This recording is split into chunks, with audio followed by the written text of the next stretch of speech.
Good morning dear student. आज की class में हम लोग सॉल्व करेंगे आईईआरटी एंट्रेंस एग्जाम 2021 में जो आपके फिजिक्स और केमिस्ट्री से क्वेश्चन पूछे गए थे।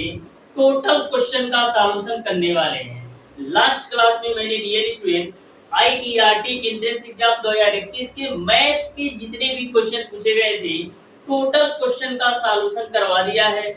यदि वो वीडियो आपने अभी तक नहीं देखा है तो जरूर देखिएगा, डिस्क्रिप्शन में उसका लिंक मिल जाएगा। डियर स्टूडेंट, आज की क्लास के माध्यम से मैं आपको फिजिक्स और केमिस्ट्री के क्वेश्चन को बिल्कुल शानदार तरीके से कराने वाला हूँ। जितने भी क्वेश्चन मैं डियर स्टूडेंट आज की क्लास में मैं कराऊंगा, टोटल क्वेश्चन मैं आपको इस तरीके से कराने वाला हूँ कि सारी चीजें आपको बिल्कुल शानदार तरीके से समझ में आ जाएंगी। आपको रटने की जरूरत नहीं पड़ेगी। सारी चीजें मैं इस तरीके से आपको पढ़ाऊंगा कि आपके दिमाग में सारी चीजें बिल्कुल शानदार तरीके से सेट हो जाएंगी। तो डियर स्टूडेंट, प्रत्येक क्वेश्चन का सॉल्यूशन बिल्कुल अच्छी तरीके से ध्यान से समझते हुए चलिएगा। मैं डियर स्टूडेंट बिल्कुल शानदार तरीके से सारे कॉन्सेप्ट क्लियर करने वाला हूँ और ऐसे ऐसे आपको ट्रिक बताने वाला हूँ जिससे आपको सिंगल ट्रिक से आप एक टॉपिक को कवर कर सकते हैं। तो पूरा वीडियो जरूर देखिएगा। बहुत ही शानदार तरीके से मैंने इस सेट को तैयार किया है, तो ध्यान से समझिएगा डियर स्टूडेंट। देखते हैं क्वेश्चन नंबर 1। तो क्वेश्चन नंबर 1 आपका इस प्रकार से है, जब किसी विद्युत परिपथ में एक कूलम आवेश को एक बिंदु ए से दूसरे बिंदु बी तक ले जाने में 1 जूल कार्य किया जाता है तो निम्नलिखित को संदर्भित करता है, ये आपको बताना है। तो ध्यान से समझिएगा। बिंदु ए से बिंदु बी तक एक कूलम आवेश को ले जाने में 1 जूल कार्य किया जाता है, तो निम्नलिखित में से क्या संदर्भित करता है, ये आपको बताना है। तो बिल्कुल सिंपल सा क्वेश्चन है बाबू, ध्यान से समझना है। यहाँ पर आपको Q की वैल्यू दे रखा है डियर स्टूडेंट, 1 कूलम। Q की वैल्यू कितना दे रखा है, 1 कूलम आपको दे रखा है। और जो किया गया कार्य है W की वैल्यू दे रखा है डियर स्टूडेंट, 1 जूल दे रखा है। W की वैल्यू डियर स्टूडेंट आपको दे रखा है 1 जूल के रूप में। तो कौन सा ऑप्शन संदर्भित करता है, ये आपको बताना है। आपको पता है डियर स्टूडेंट कि V बराबर क्या होता है, W/Q होता है। क्यों? क्योंकि आपको पता है कि W बराबर आपका होता है VQ। तो इस फार्मूले से हम V बराबर W/Q लिख सकते हैं। तो W का मान 1 है और Q का मान 1 है, यानी V की वैल्यू कितना मिल जाएगा, 1 वोल्ट मिल जाएगा। इस तरीके से सिरे A तथा B के बीच जो विभवांतर होगा वो आपका 1 वोल्ट होगा, यानी कि ऑप्शन नंबर बी सही हो जाएगा।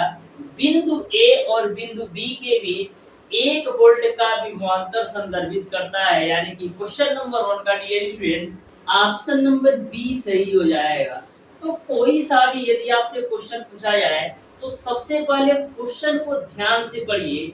1 से 2 बार अच्छी तरीके से ध्यान से पढ़ेंगे तो क्वेश्चंस में ही आपको आंसर मिल जाएगा। अब देखिएगा डियर स्टूडेंट क्वेश्चन नंबर 2, तो ध्यान से समझिएगा क्वेश्चन नंबर 2 को भी। क्वेश्चन नंबर 2 आपका इस प्रकार से है, बोला है दिए गए दो प्रतिबिंब R1 और R2 के श्रेणी क्रम और समांतर क्रम संयोजन पर प्रयोग का VI ग्राफ नीचे दिखाया गया है। तो दोनों ग्राफ आप ध्यान से देखिएगा। पहला ग्राफ आपका V और I के बीच है और दूसरा ग्राफ आपका I और V के बीच है। तो एक बात आप ध्यान में रखिएगा, जो आपका श्रेणी क्रम संयोजन होता है डियर स्टूडेंट, इसमें आपका धारा का मान समान होता है। जो आपका श्रेणी क्रम संयोजन होता है इसमें आपका धारा का मान समान होता है, जैसा कि आपका ग्राफ नंबर 1 में शो किया गया है। उसी प्रकार से समांतर क्रम संयोजन में डियर स्टूडेंट आपका वोल्टता का मान समान होता है। तो दोनों फिगर आपके श्रेणी क्रम और समांतर क्रम के हैं, जो कि दोनों ही सही है, यानी कि क्वेश्चन नंबर 2 का dear student option number C सही हो जाएगा।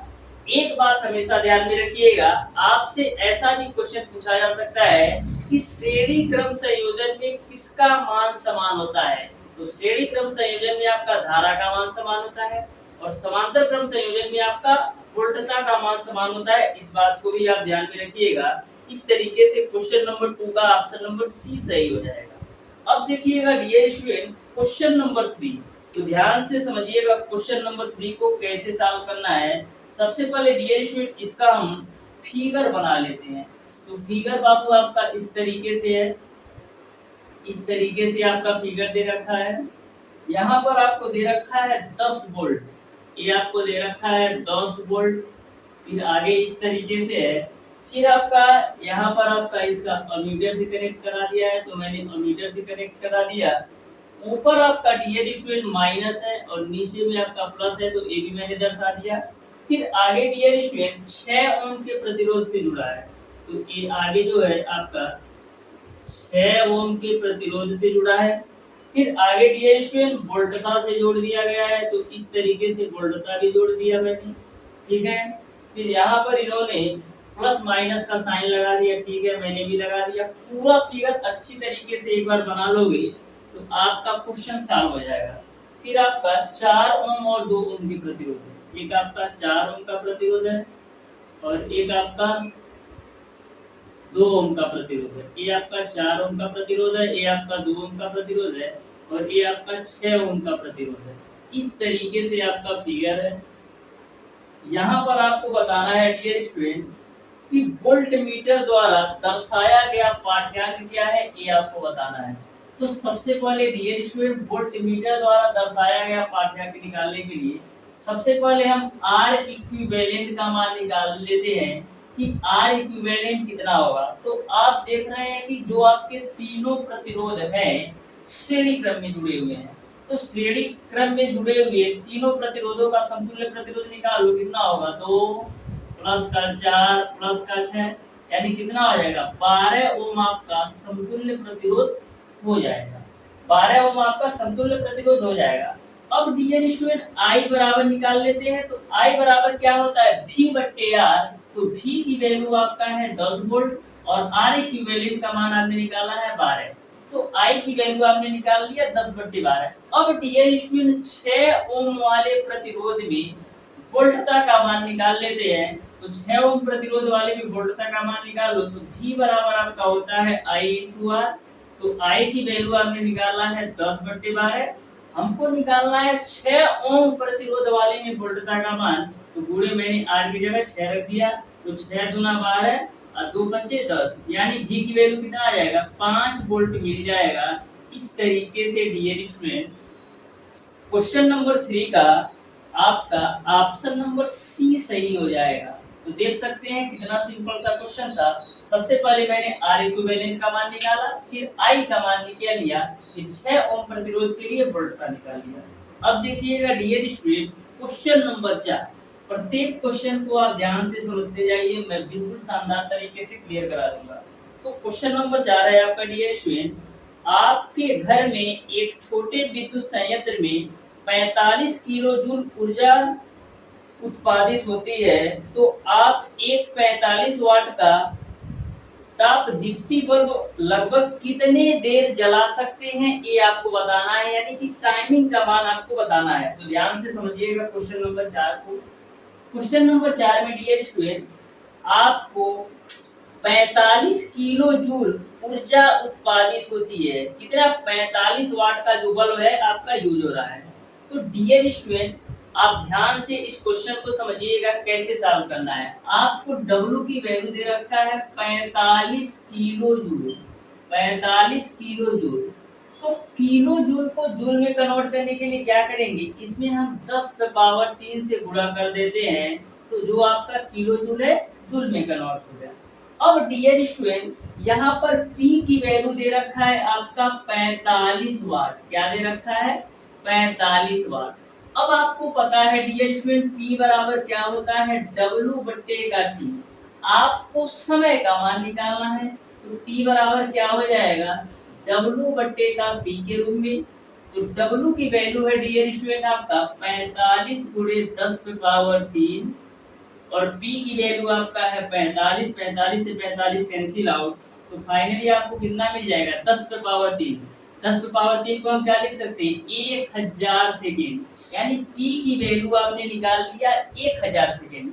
लेकिन चारों ऑप्शंस आप ध्यान से देखेंगे तो सारे ऑप्शंस आपके मिनट में है, तो 1000 सेकेंड को मिनट में चेंज करने के लिए क्या करेंगे, 1000 में डियर स्टूडेंट 60 से भाग दे देंगे, 0 से 0, 6 से काटोगे तो 16 छक्का 96, फिर 4 0, फिर 6 36, यानी 16.67 मिनट आ जाएगा। इस तरीके से 16.67 मिनट को बल्ब चलेगा, यानी कि क्वेश्चन नंबर 4 का dear student option number B सही हो जाएगा। अब देखिएगा डियर स्टूडेंट क्वेश्चन नंबर 5, जो कि आपका ग्राफ का क्वेश्चन है। बिल्कुल सिंपल सा क्वेश्चन है, ध्यान से समझिएगा क्वेश्चन नंबर 5 को भी। तो सबसे पहले डियर स्टूडेंट हम ग्राफ ही बना लेते हैं। तो डियर स्टूडेंट ग्राफ आपका कुछ इस प्रकार से है, इस तरीके से मैंने ग्राफ बना लेता हूँ, ध्यान से समझिएगा, आपको बिल्कुल शानदार तरीके से एक क्वेश्चन समझ में आने वाला है। तो इस तरीके से 1 2 3 4 4 स्टेप में है, तो 4 स्टेप में ग्राफ बना लेता हूँ। 1, ये हो गया 2 आपका, ये हो गया 3 आपका, और ये मैंने बना लिया आपका 4। ठीक, नीचे में आपको वोल्टता दर्शाया गया है V का मान, और ऊपर में आपका दर्शाया गया है डियर स्टूडेंट I का मान। I का मान जो आपका है मिली एम्पियर में है, इस बात को आप ध्यान में रखिएगा।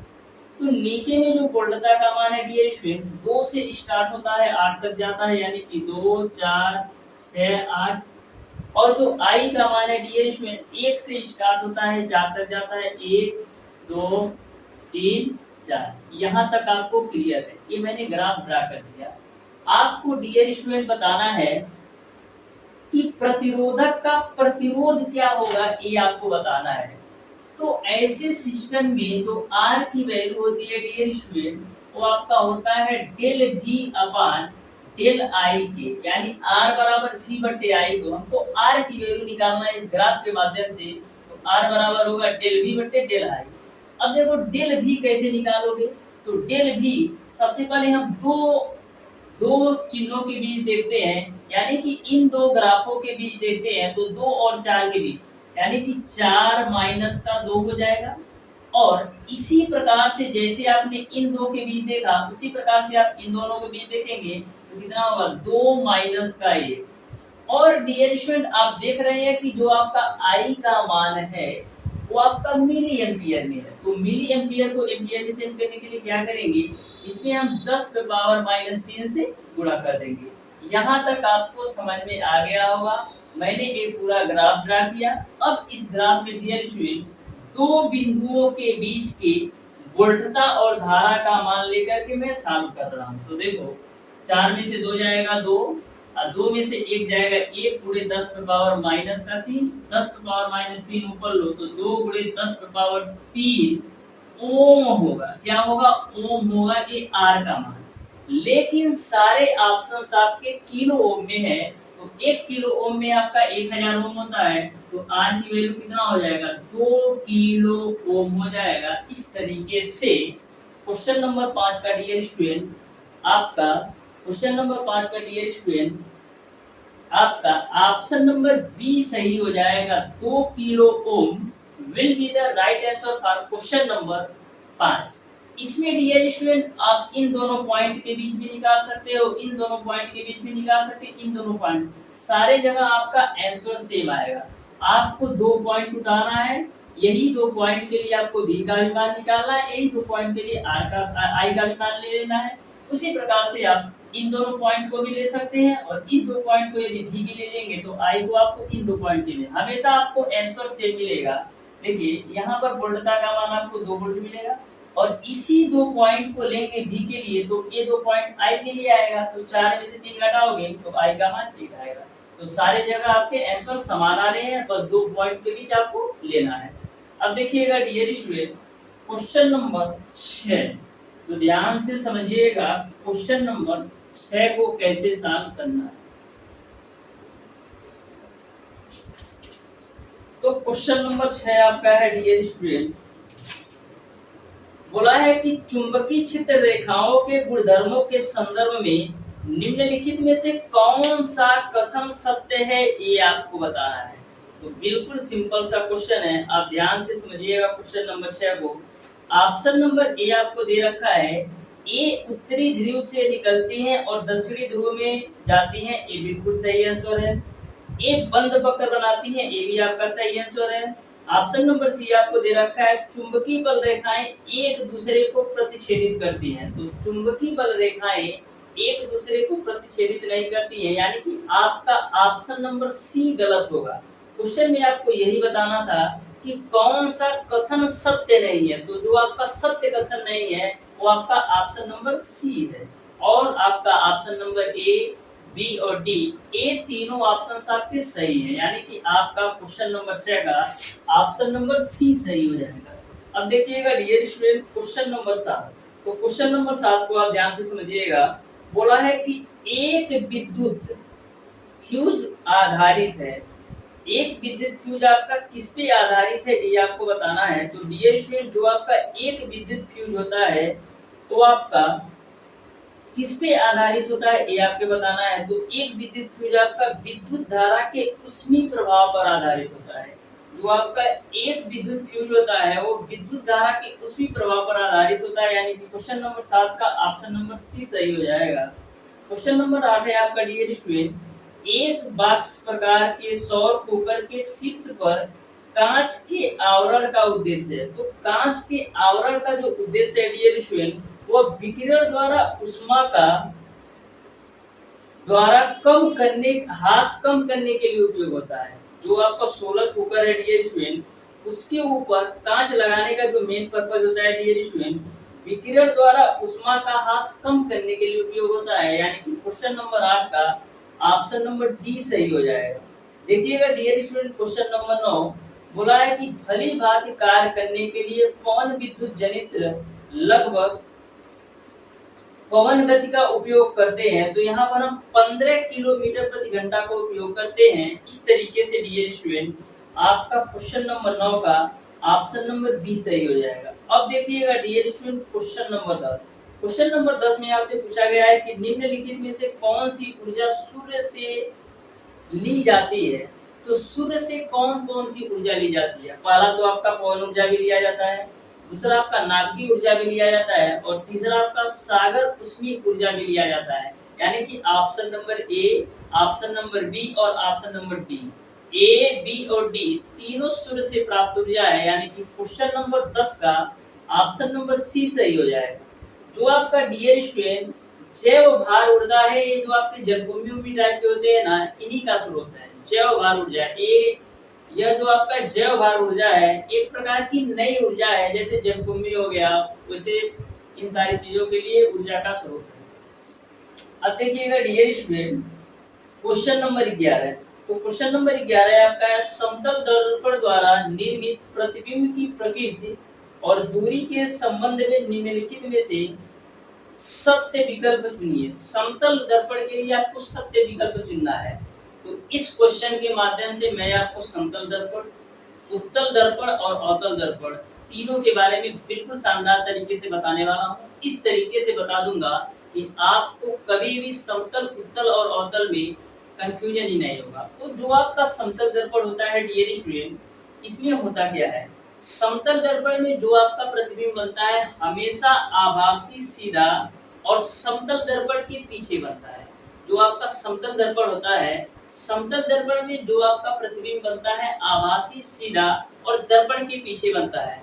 डियर स्टूडेंट जो आप घरों में यूज नहीं करते हैं फेस देखने के लिए शीशा, जो इस टाइप का डियर स्टूडेंट आप शीशा यूज करते हैं अपना फेस देखने के लिए, ये समतल दर्पण का उदाहरण है।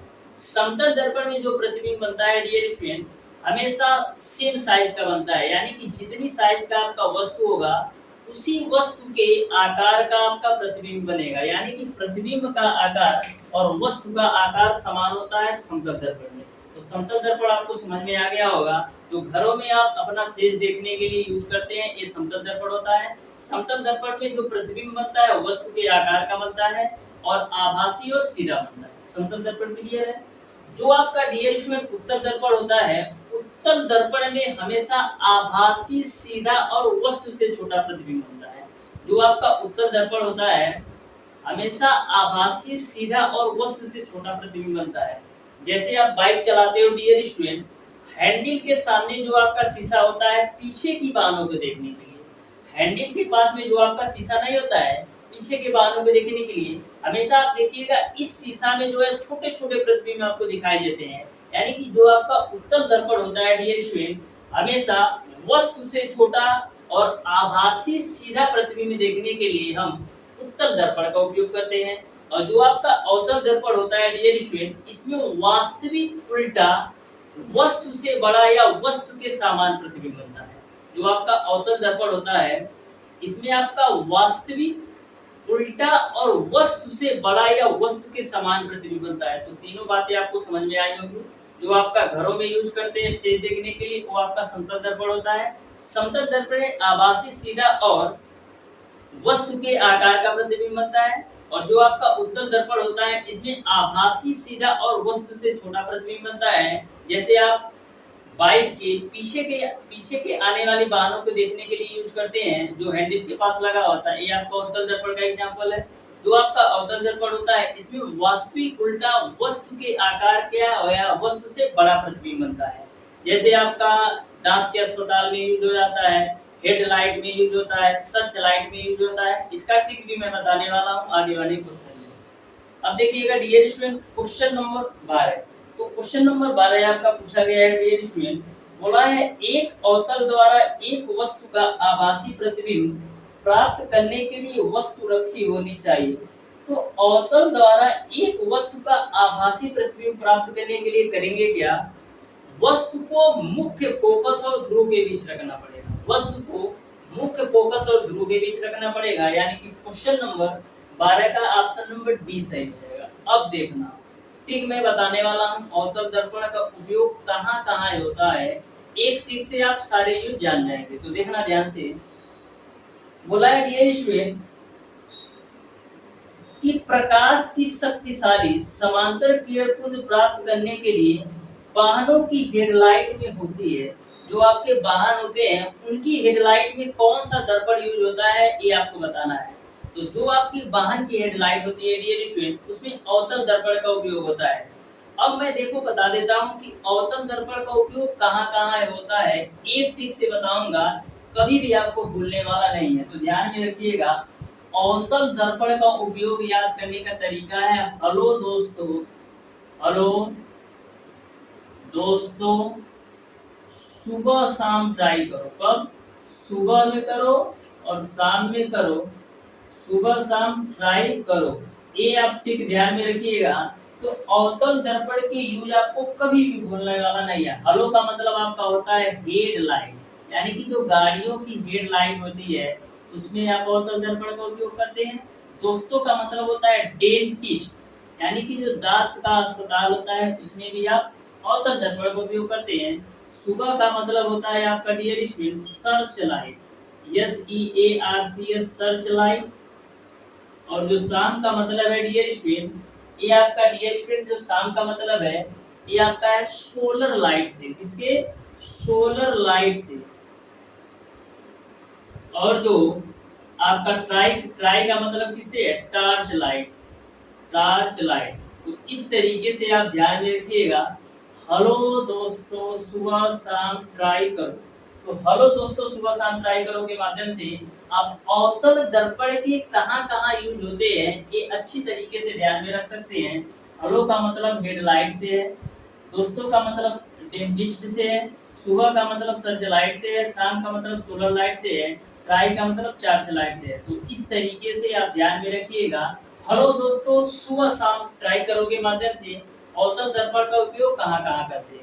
जो आपका उत्तल दर्पण होता है डियर स्टूडेंट, मैंने आपको अभी बताया कि जो गाड़ियों के आपके पीछे आने वाली वाहनों को देखने के लिए हम लोग उपयोग करते हैं। जो आपका हैंडल के पास नहीं मिरर होता है, मोटरसाइकिल के हैंडल के पास, तो जो आपका ये शीशा होता है पीछे की आने वाली वाहनों को देखने के लिए, ये उत्तल दर्पण का बना होता है। तो यहाँ तक आपको क्लियर समझ में आ गया होगा। अब देखिएगा डियर स्टूडेंट क्वेश्चन नंबर 14। तो देखो क्वेश्चन नंबर जो 14 है, वो आपका क्वेश्चन नंबर 13 की बेसिस पर बना है। देखो बोला है सदैव आभासी और सीधा प्रतिबिंब प्राप्त करने के लिए किस प्रकार का दर्पण प्रयोग में लाया जाता है।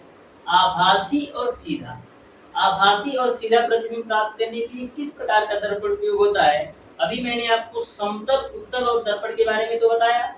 तो क्लियर आपको समझ में आ गया होगा कि आभासी और सीधा प्रतिबिंब किसमें बनता है। आभासी और सीधा प्रतिबिंब समतल और उत्तल में बनता है। किसमें? समतल और उत्तल में बनता है। यानी कि क्वेश्चन नंबर 14 का डियर स्टूडेंट आपका ऑप्शन नंबर डी सही हो जाएगा। जो आपका उत्तल दर्पण होता है इसमें आभासी और सीधा प्रतिबिंब बनता है और समतल दर्पण में भी आभासी और सीधा प्रतिबिंब बनता है। लेकिन जो आपका अवतल दर्पण होता है इसमें वास्तविक और उल्टा प्रतिबिंब बनता है। तो कभी भी आपसे पूछे कि बता दो कि किस दर्पण में आपका आभासी और सीधा प्रतिबिंब बनता है, तो समतल और उत्तल ध्यान में रखना, और वास्तविक और उल्टा पूछे ध्यान में रखना, वास्तविक और उल्टा पूछे तो अवतल दर्पण, और आभासी और सीधा पूछे तो समतल दर्पण। अब देखना dear student question number 15। Question number 15 आपका है, एक प्रयोग में एक विद्युत धारा वाहक चालक को एक कंपास पर चुंबकीय सुई के समांतर रखा जाता है। यदि विद्युत धारा की दिशा दक्षिण से उत्तर की ओर हो तो कौन सा ऑप्शन सही होगा, ये आपको बताना है।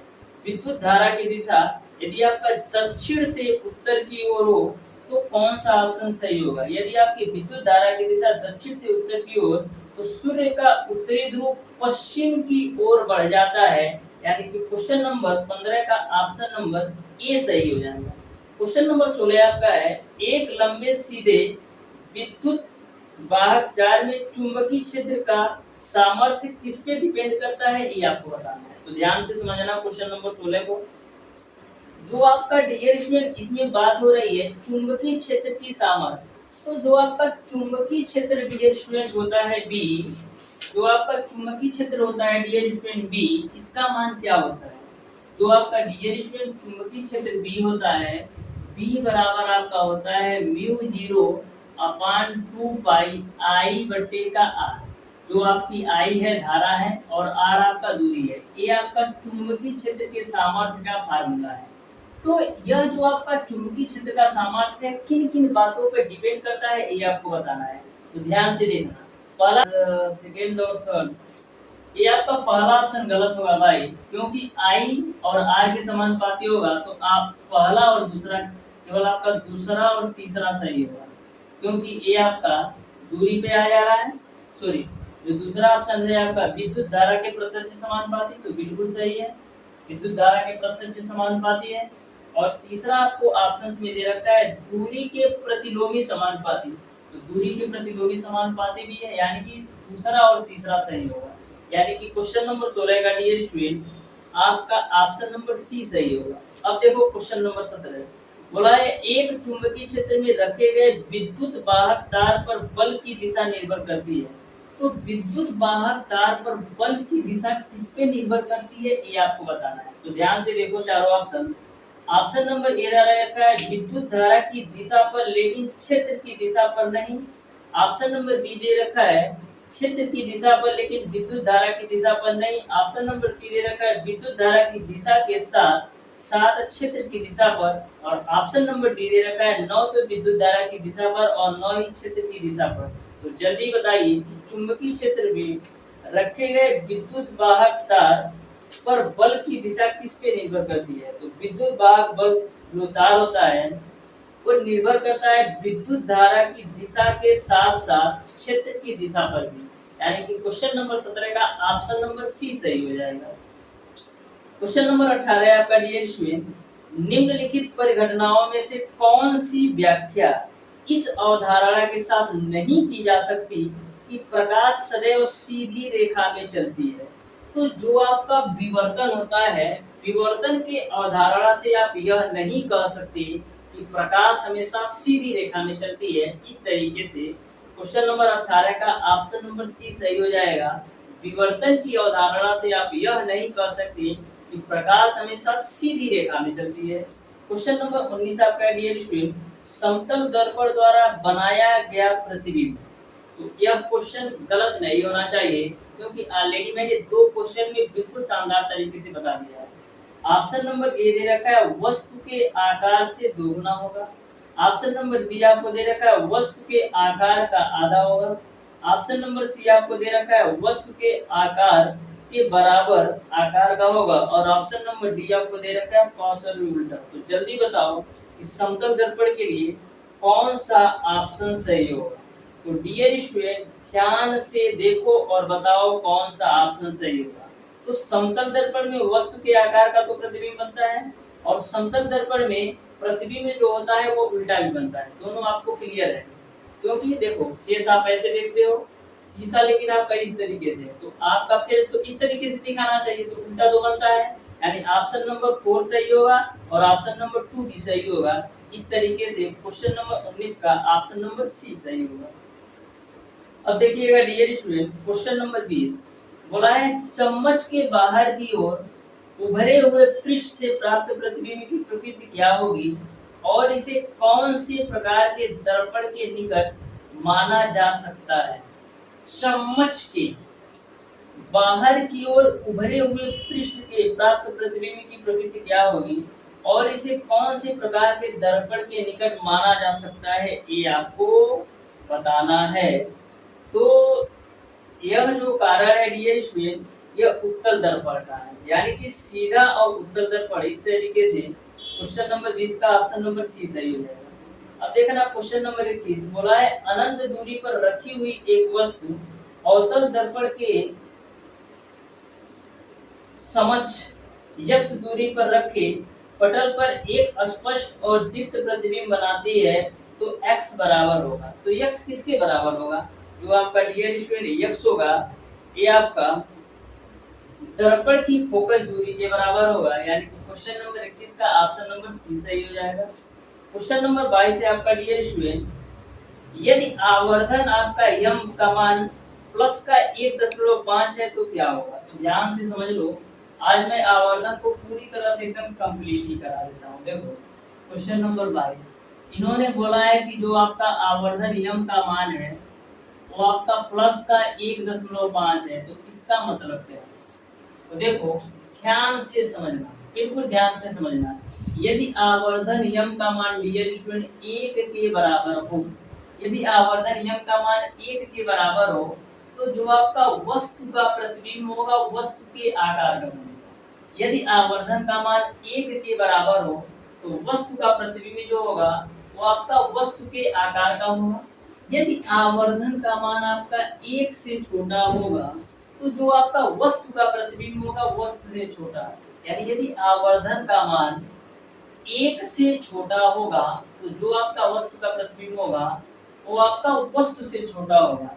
लेकिन इसी आवर्धन का मान यदि 1 से बड़ा होगा तो जो आपका वस्तु का प्रतिबिंब बनेगा वस्तु से बड़ा बनेगा। तो तीनों कंडीशन ध्यान में रखना। यदि आवर्धन का मान 1 के बराबर है तो वस्तु का प्रतिबिंब वस्तु के आकार का होगा। यदि आवर्धन यम का मान 1 से छोटा है तो वस्तु का प्रतिबिंब वस्तु से छोटा बनेगा। और यदि आवर्धन यम का मान 1 से बड़ा है तो जो आपका वस्तु का प्रतिबिंब बनेगा वस्तु से बड़ा बनेगा। तो तीनों कॉन्सेप्ट ध्यान में रखो, कभी भी भूलने वाले एक कॉन्सेप्ट नहीं, ठीक है। अब बात आती है प्लस और माइनस का मतलब क्या है। तो प्लस का मतलब है डियर स्टूडेंट वस्तु का प्रतिबिंब सीधा बनेगा। क्या, वस्तु का प्रतिबिंब डियर स्टूडेंट आपका सीधा बनेगा। वस्तु का प्रतिबिंब आपका क्या बनेगा, सीधा बनेगा। वस्तु का प्रतिबिंब क्या बनेगा डियर स्टूडेंट, आपका वास्तविक प्रतिबिंब बनेगा और सीधा बनेगा। लेकिन यहीं पर यदि प्लस की जगह पर ना लेकर के माइनस दिया होता तो क्या होता। यदि प्लस ना लेकर के माइनस दिया होता तो आभासी और उल्टा बनता। तो आपको तीन कॉन्सेप्ट मैंने बताया कि यदि यम का मान 1 के बराबर हो तो वस्तु का प्रतिबिंब वस्तु के बराबर, 1 से छोटा है तो वस्तु का प्रतिबिंब वस्तु से छोटा, 1 से बड़ा है तो वस्तु का प्रतिबिंब वस्तु से बड़ा। प्लस का मतलब यह है कि जो आपका वस्तु का प्रतिबिंब है वास्तविक और सीधा बनेगा। और माइनस का मतलब यह है कि आभासी बनेगा। तो सारे कॉन्सेप्ट आपको क्लियर हो गए।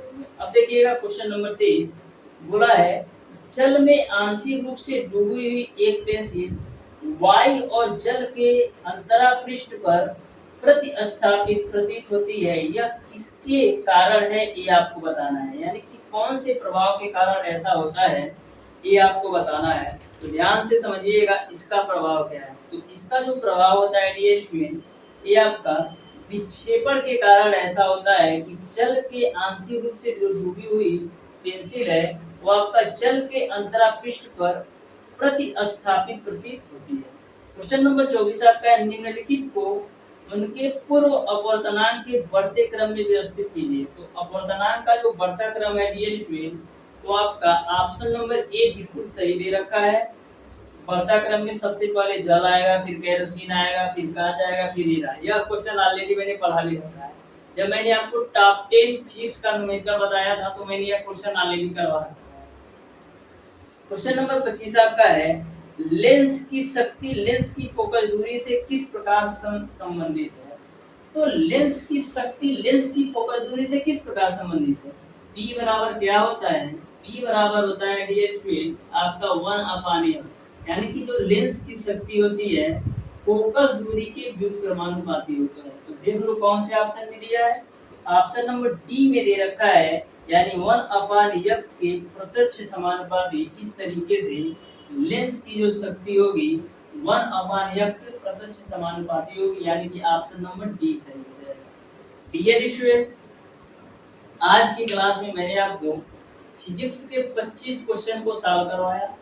जितने भी क्वेश्चन डियर स्टूडेंट आपके कॉन्सेप्चुअल थे, सबको मैंने कॉन्सेप्ट से बताने का बिल्कुल शानदार तरीके से प्रयास किया है। फिर भी डियर स्टूडेंट, यदि आपको किसी भी क्वेश्चन में कोई भी डाउट या किसी भी प्रकार का कंफ्यूजन हो तो हमें कमेंट बॉक्स में कमेंट करके जरूर बताइएगा। नेक्स्ट क्लास में डियर स्टूडेंट इस सेट का यानी कि IERT एंट्रेंस एग्जाम 2021 में केमिस्ट्री के जितने भी क्वेश्चन पूछे गए हैं टोटल क्वेश्चन को मैं बिल्कुल शानदार तरीके से क्लियर करा दूंगा। डियर स्टूडेंट, कहीं से भी यदि हमसे मिस्टेक हो गया हो तो उसको आप कमेंट बॉक्स में कमेंट करके जरूर बताइएगा। उसके लिए मैं डियर स्टूडेंट फिर से दोबारा से मैं आपको रिकॉल करने का प्रयास करूंगा। तो डियर स्टूडेंट, आज की क्लास को यहीं तक रखते हैं, मिलते हैं नेक्स्ट क्लास में, तब तक के लिए धन्यवाद।